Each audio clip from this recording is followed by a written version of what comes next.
Olá, eu sou o Lucas Andrade, editor de Money Report, e converso agora com a Heloísa Guarita. Ela é sócio fundadora e CEO da RG Nutri, consultoria especializada em planejamento estratégico para marcas do mercado de nutrição e alimentação. Tudo bem, Heloísa? Obrigado pela gentileza. Tudo bom, Lucas? Muito bom estar aqui falando com vocês. Heloísa, para abrir essa entrevista, dois termos ganharam ainda mais relevância nos últimos meses, acelerados principalmente em razão da pandemia: capitalismo consciente e agenda ESG, ou ASG, já traduzindo para o português. Qual é a sua avaliação nesse trabalho na consultoria sobre essas tendências? São tendências que viraram, né, uma necessidade mundial, então acho que elas não são mais tendências, elas já são realidade mesmo, em termos de colocar esses desafios como uma nova forma de pensar dentro das empresas, né? Eu acho que esse é o momento atual que a gente está vivendo, por uma necessidade importantíssima de repensar a economia, repensar a forma de produzir, repensar a forma de vender e repensar esse consumidor que está com novas necessidades, né? Então, quando eu penso no capitalismo consciente, dentro da nossa área aí, você tem um grande desafio, né? Que é como eu criar esse ambiente e essa produção responsável e sustentável ao longo do tempo, né? Quando eu penso em toda a cadeia produtiva de alimentos, ela vai desde o pensamento do agro, passando por toda a cadeia produtiva até chegar ao consumidor. São muitas partes que envolvem todo o sistema que a gente chama do food system, e como fazer com que esse sistema de alimentos seja o tempo inteiro sustentável, ou como eu olhar para ele agora de uma forma diferente, né? Eu acho que esse é o grande desafio, e também nós aqui da RG Nutri, a gente olha isso como uma grande oportunidade, porque dentro da cadeia de alimentos, que é diferente de eu produzir de repente uma peça, né, mecânica, eu tenho uma oportunidade de olhar toda a cadeia sustentável, e dentro de toda essa cadeia, como eu te falei, vai desde o agro, eu tenho oportunidades de mudar o plantio, o local, o tipo de grão que eu uso. Por exemplo, se eu estiver falando em grãos, quando eu vou para os insumos, como que eu olho para isso? Dentro da própria fábrica, que oportunidades que eu tenho dentro dessa cadeia produtiva? E aí, passando isso para o produto final, embalagem, descarte, desperdício. Então, eu tenho muitas oportunidades também desafiadoras de olhar para isso como um novo negócio, né? E que eu posso ter, sim, dentro desse novo negócio, oportunidades importantes de melhoria que eu não tinha nem pensado. Então, focando nesse desafio, eu queria começar lá pelo princípio, como você falou, da produção, do plantio.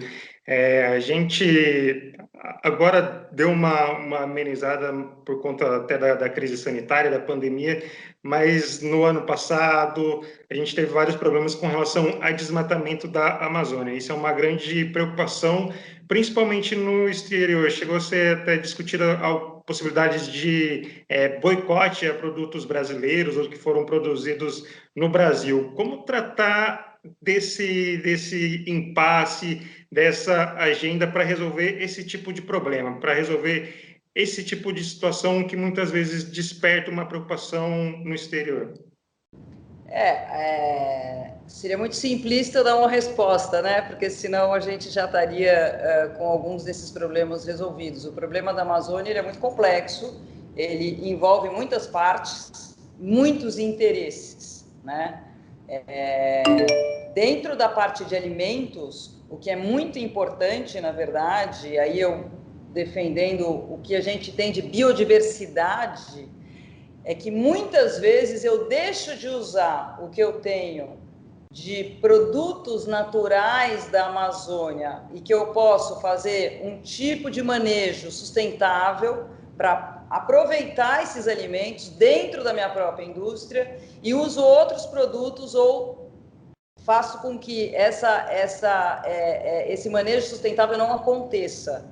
Então, uma das formas de olhar para isso, já tem algumas empresas trabalhando dessa forma, por exemplo, a Vic Bold, Hoje tem toda uma cadeia de castanhas do Pará sendo comprada dentro do manejo consciente e sustentável da Amazônia. As empresas de alimentos têm que começar a olhar para os produtos locais, que isso é uma grande valorização, né? Dentro desse panorama de como eu melhorar meu aproveitamento, biodiversidade. Isso muda se um alimento vem de um lugar de fora do Brasil ou se ele está próximo da produção, do seu local de produção. Se eu tenho uma produção de alimentos local e com isso eu consigo melhorar toda uma questão de transporte, aproveitamento do alimento, alimento da época. E dentro do contexto de Amazônia, o grande desafio, na verdade, é conseguir fazer com que esse manejo seja sustentável, que eu use os trabalhadores locais e que exista dentro disso algo que realmente para a floresta eu possa aproveitar, mas não desmatar, né? E a gente está muito longe, Lucas, assim, a gente tem uma possibilidade de trabalhar com tudo isso gigante, gigante. Só no pedacinho da floresta amazônica, né? Porque na hora que eu tenho desmatamento e os grandes plantios acontecem, eu perco uma coisa que para alimento e para alimentação e para o nosso corpo e para todo o sistema do planeta é muito importante, que é a biodiversidade. Então, a diversidade do que eu como, né, pensando no prato final, e a possibilidade de alimentos que eu tenho para produzir, quando eu entro nas monoculturas, eu perco isso. Então, a gente precisa resgatar um pouco da onde viemos, o que existe de riqueza local e fomentar as riquezas locais como uma resposta de consumo consciente, de economia consciente, de capitalismo consciente, né? E eu acho que a gente estava falando, bom, pergunta mais, senão eu saio falando aqui. Eu queria só voltar num ponto que você falou, que essa agenda virou uma necessidade mundial, agora não é mais uma... tem que ser feita mesmo. Isso foi muito mais por pressão de investidor ou por mudança de hábito do consumidor? Qual que é a sua avaliação sobre isso tudo, sobre essa tendência que virou, como você disse, uma necessidade? Eu acho que a gente tem a gente tem algumas forças envolvidas, né? E alguns empurrões importantes, né? Então, quando a gente pensa que é um lado muito importante, que é investimento, hoje os grandes fundos de investimento estão buscando cada vez mais investir em propostas que estão relacionadas a impacto, que tenham certificação ESG, que tenha um olhar de transformação. Não necessariamente eu já ganhei todos os meus créditos, né? Eu estou já gerando impacto, mas eu tenho uma empresa que está em transformação. Isso cada vez mais vai ser valorizado pelo investidor. E isso é muito importante porque muda.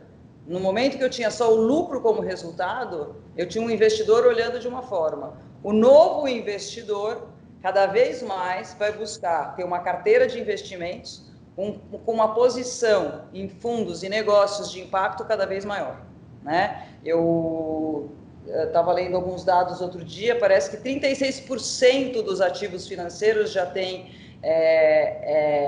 uma classificação ESG ao redor do mundo, que é muita coisa, né? Claro que a discussão é muito mais ampla, porque e aí a gente vai rever muitas vezes, né? O ESG em termos de impacto, quanto que isso é resultado final, é só um selo, enfim.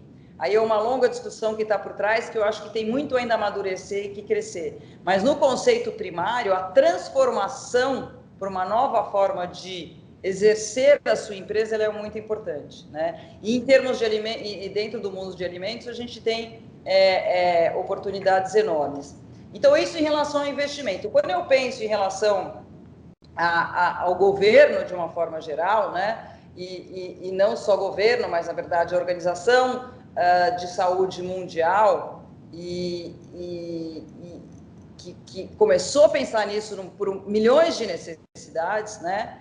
E foi estabelecido as ODS, né, para o desenvolvimento sustentável, que cria, na verdade, um direcionamento, né, um direcionamento importante para onde que nossas forças conjuntas mundiais devem direcionar, né? Então, por exemplo, eu tenho dentro das ODS, são 17 bandeiras a serem levantadas, só na nossa área aí que envolve o pensamento do nosso dia a dia de alimentação e dentro que tem uma relação com a nutrição e com o alimento, de uma forma geral, a gente tem saúde e bem-estar, tem as questões climáticas, tem uma questão importantíssima da fome zero, né? De eu conseguir zerar a fome no mundo.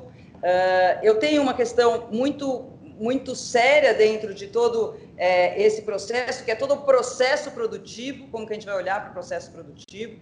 Então, as ODS, na verdade, elas dão um guia importante para onde eu, como empresa, tenho que colocar as minhas forças de transformação, né? E aí esse eu acho que foi um guia muito importante de força e desafio mundial. Tem 169 países, se eu não me engano, que estão dentro do compromisso da ODS, né? E isso tem que descer para todas as empresas como força de trabalho.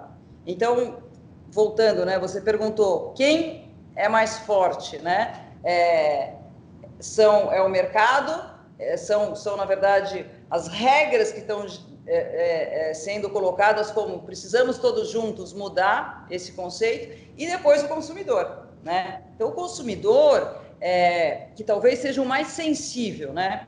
A indústria tem que, o fundo e o investimento financeiro ele vai buscar, né? E ele cobra. Então quem vai dar a resposta precisa se movimentar. A indústria precisa fazer a transformação aí, que é difícil, é um desafio esse processo de transformação, mas precisa começar. E o consumidor está aqui esperando, e muitas vezes a resposta dele é: eu quero, mas eu não sei como. Então ele começa a valorizar coisas menorzinhas, né? Ele começa já a saber que embalagem é uma coisa importante, ele começa a olhar: eu ouvi dizer que essa empresa já está trabalhando com a questão de gênero de uma forma bacana. Eu começo a olhar, essa daqui está pensando em desperdício, mas essa cabeça cada vez mais consciente, dentro das tendências de futuro de alimentos, aqui a gente falando, ela é muito clara, né? E tanto o olhar para a saúde, que ele é muito mais holístico, e ele está muito mais relacionado a eu dentro deste planeta. E há muito tempo, pouco tempo atrás, não era esse o olhar. Então, o consumidor, eu diria que ele está em transição, né? Não é óbvio eu colocar um produto no mercado e mainstream vai dar valor para isso, que isso é uma dificuldade da indústria, mas existe com certeza um caminho on e um caminho off. Tem coisas que não vão ser mais aceitas, né? E o caminho on, que ele é crescente até chegar no mainstream. E como tem sido o trabalho de vocês dentro da consultoria? E aqui eu queria incluir um outro detalhe, que é com relação a redes sociais. Isso, obviamente, impulsionou críticas, ameaças de boicote, todo tipo de discussão com relação a isso que pode afetar o setor de alimentos. Como que vocês lidam com tudo isso no trabalho da consultoria? Lucas, o nosso papel aqui é contribuir, né? Então, eu acho que quando você tem um projeto como a RG Nutri, que existe há mais de 20 anos, eu sempre acreditei que qualquer semente que a gente plantasse, a gente ia conseguir colher lá na frente, né? Naquele momento, se você pensar 15 anos atrás, 10 anos atrás, a gente não estava falando nesse tipo de impacto. Mas se eu estava dentro de uma empresa e a gente conseguia diminuir 10% a quantidade de sódio de um produto, né? A gente causa um impacto gigante em toda a cadeia. Tanto no que eu consigo deixar de consumir desse produto para o consumidor final, mas toda a cadeia do que você pensar, o transporte da quantidade de sódio, a gente começa a entrar nesses caminhões de pensamentos do impacto. Hoje, você tem uma força que ela é importante, que são os grandes advocacies, né? Eles são importantes, mas eu sempre falo, é engraçado, o advocacy, não um advocacy inteligente, né? Mas tem aquele advocacy que só está lá para levantar uma bandeira, né? é muito difícil ele dar a solução. A solução não é imediata, né? A solução é um processo que tem que começar. Então, o papel da RG Nutri é levantar a bandeira e falar, você tem que começar, aqui são algumas opções e alguns caminhos que você pode atuar. Então, por exemplo, dentro desse sistema alimentar sustentável inteiro, olha, você pode começar por aqui, por aqui, por aqui, fica de olho nisso, isso é um caminho de transformação. Então, a gente tem um papel muito mais de contribuir para essa transformação, né? E ajudar a antecipar as críticas todas que venham das mídias sociais, né? Porque vem do que só bater. O nosso papel não é bater. O nosso bater é pegar na mão e falar, ó, vamos nisso. Agora, é claro que muitas vezes você fala, e graças a Deus que esses advocados estão aí, né? Porque por uma questão de dificuldade dessa transformação, eu vejo que a dificuldade da indústria de entender a importância e se mover. E aí ela não se move. E aí a gente fica triste, né? Porque você fala, nossa, é tão claro a necessidade, mas o que está acontecendo? Ela tem que entregar resultado, ela tem que entregar resultado, ela tem que entregar resultado e não mexe aonde tem que mexer, que é a base, né? Então, esse on e off aí, que horas que eu ligo a engrenagem da transformação, ele é muito importante, né? E não adianta, para esse assunto, para outros não, mas para esse assunto, ele tem que vir top-down, né? Isso tem que estar numa agenda produtiva completamente importante, necessária, que toma tempo de quem está lá trabalhando, e não necessariamente a curto prazo vai gerar lucro, né? Então, muitas vezes, esse processo acaba sendo forçado. A empresa é obrigada a fazer e se adequar com o que o público acaba criticando. E também, isso não pode, um planejamento, um projeto sustentável, não pode ser apenas de fachada, uma coisa fantasia, que isso pode, de repente, minar totalmente a credibilidade da empresa. Seria nesse sentido também.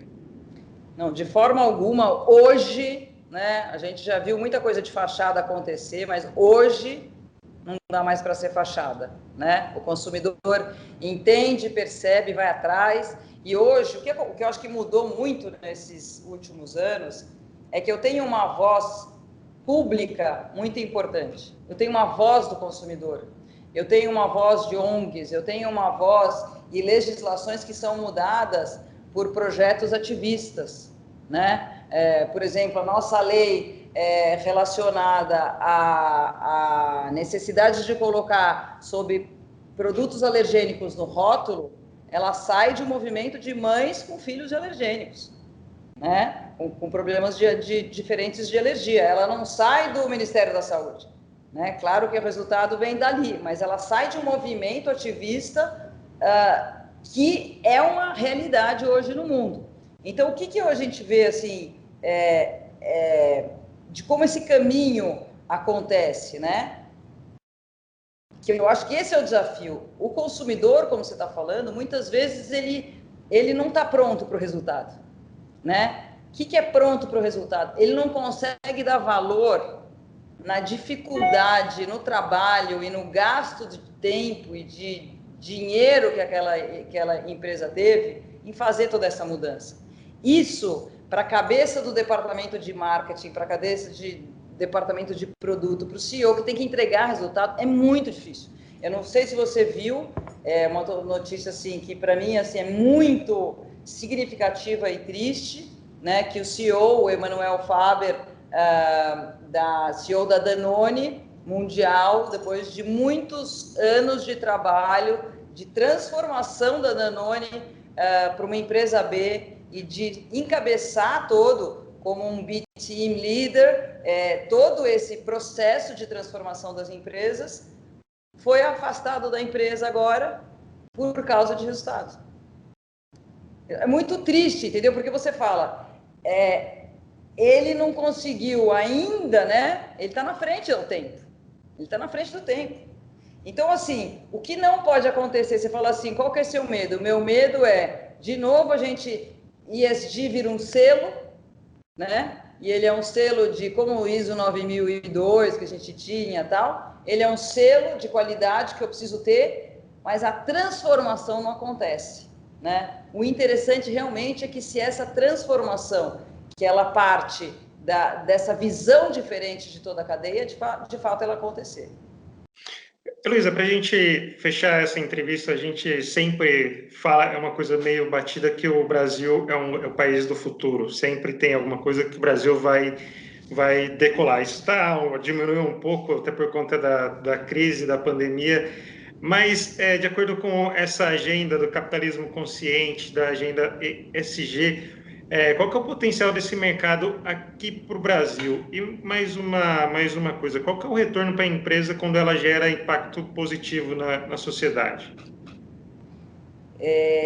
Bom, primeiro em termos de Brasil, né? Como você falou, a gente está num momento muito complicado, mas também é um momento que está fazendo algumas coisas acelerarem muito rápido, né? E essa questão do olhar para o planeta, do olhar para o consciente, ele foi muito rápido. E a gente olha para isso há 3 anos atrás, aonde estava a conversa e aonde está a conversa nesse último ano, ganhou muito espaço rápido, né? E esse espaço rápido, como a gente estava falando, como ele vem de muitas forças, na hora que ele começa a ter muita pressão, obrigatoriamente esse shift tem que acontecer para todo mundo, né? Então, eu acho que a gente vai ter um resultado muito mais rápido do que se não tivesse acontecido a pandemia. A gente acelerou o processo de capitalismo consciente, a gente acelera o processo de ESG, a gente acelera o processo do consumidor pedir, né? Porque eu sempre falo, quando o consumidor pede, quem produz faz, né? Mas precisa o consumidor estar pronto para aquilo, né? E o Brasil, nesse contexto, em termos de possibilidades de biodiversidade, possibilidades de oferecer uma série de, apesar de ser muito grande para colocar todo esse trilho, né, e com muitas diferenças em tamanhos de empresa, tamanhos de negócio, tamanhos de volumes, de tudo, é possível, na verdade, eu vejo uma possibilidade de aproveitar muito esse assunto pelo país que a gente tem e como ele nos oferece um monte de coisas, né? Então, talvez esse seja um potencial do nosso país que muitos países não têm. Se a gente conseguir se aproveitar disso, vai ser muito bom, né? E a outra questão com relação ao retorno para a empresa quando ela gera impacto positivo para a sociedade? É verdade, era a segunda pergunta. Dentro desse contexto de quem está valorizando isso, cada vez mais do investidor ao consumidor vai valorizar isso, né? O que as empresas vão começar a fazer? Que é o grande desafio mundial. Como eu vou medir esse impacto? Isso é muito importante, né? Depois, como eu vou contar esse impacto? Como eu conto isso de um jeito fácil e de um jeito transparente para que meu consumidor consiga realmente valorizar, né? Se tudo isso acontecer dessa forma,